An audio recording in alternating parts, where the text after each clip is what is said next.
எதிராக ஆடு மாடு ஒட்டகம் குறுபாடி கொடுத்து அந்த இறைச்சியை கொடுப்பவர்கள் குடும்பத்துக்கும் ஏழைகளுக்கும் பகிர்வது இறை சட்டமாகும்.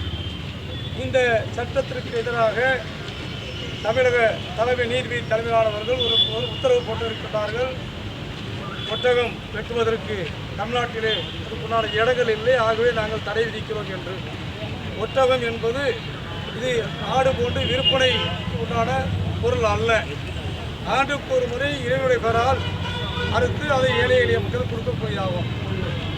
இரண்டாவது, அவர் ஏற்கனவே 2006ஆம் ஆண்டு இது போன்ற ஒரு தனிநபர் வழக்கு போட்டார். ஒட்டகத்துக்கு தமிழ்நாட்டில் தடை விதித்தார்கள்.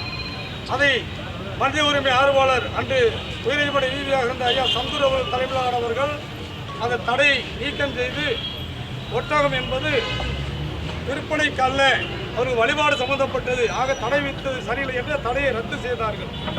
இப்பொழுது உயர்நீதிமன்ற தலைமை நீதிபதி அவர்கள் வருகின்ற 17ஆம் தேதி வரை அதை நிறுத்தி வைத்திருக்கின்றார்கள். 17ஆம் தேதி தான் தீர்ப்பு வழங்கப்படும் என்று சொல்கிறார்கள்.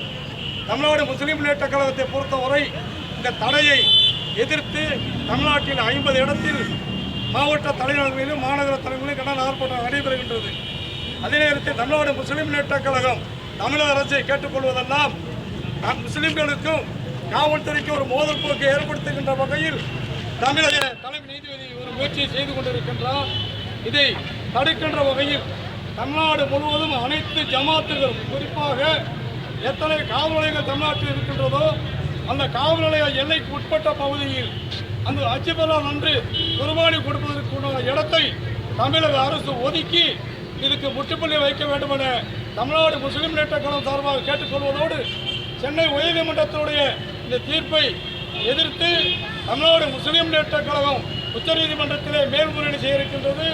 தமிழக அரசும் மேல்முறையீடு செய்து இந்த நடவடிக்கை தடுக்க வேண்டும் என தமிழ்நாடு முஸ்லீம் முன்னேற்ற கழகம் சார்பாக கேட்டுக்கொள்கின்றேன். நன்றி.